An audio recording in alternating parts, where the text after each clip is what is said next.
How bold that we could imagine that we will dispense a day for the earth. Both constantly happen simply because of the unrest of the earth. Our very body is a concentrate from this planet.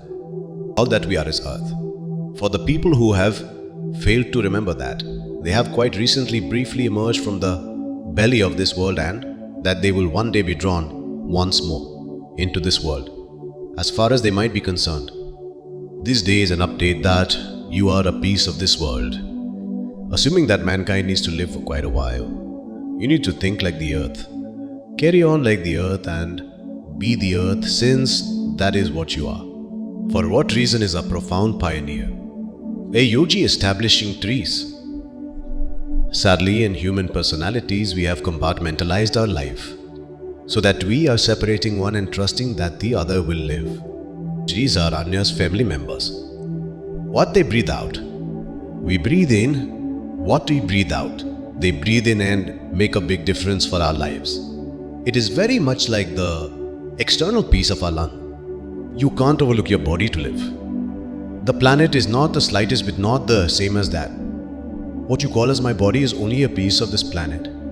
The unified countries is extending that by 2050, we will be 9.6 billion individuals on this planet. In India especially, at the present time, 52 of our property is furrowed just to take care of 1.2 billion individuals. It's undeniably true that our ranchers with simple, rickety framework are creating nourishment for more than 1 billion individuals. Yet, the one who creates the food isn't eating appropriate food. That isn't something to be pleased with. Individuals who produce nourishment for us all, their own kids don't eat a full stomach. This is definitely not a praiseworthy reality. This is basically on the grounds that we have not assumed the liability of choosing, for this much land, how much populace might we at any point support. It most certainly can't afford perpetual development of human populace. It is possible that we control our populaces deliberately, or nature will do it in an exceptionally horrible and excruciating way. This is every one of the decision we have. Without controlling human populaces, discussing biology and land and water protection is simply not going to happen in light of the fact that the sort of stimulus that is their science and innovation is making each person hyperactive. You can't cover human action since that will add up to covering human yearnings. Also, today our yearning is that everyone ought to get instructed and have enormous dreams and aspirations.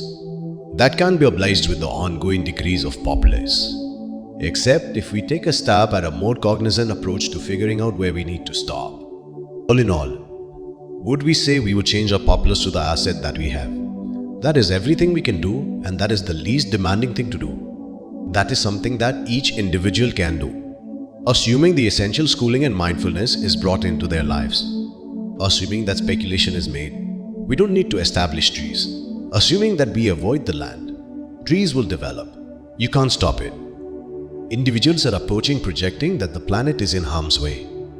The planet isn't in no sort of peril. It is just human existence which is at serious risk. I genuinely want to believe that we awaken to this reality and do what is required.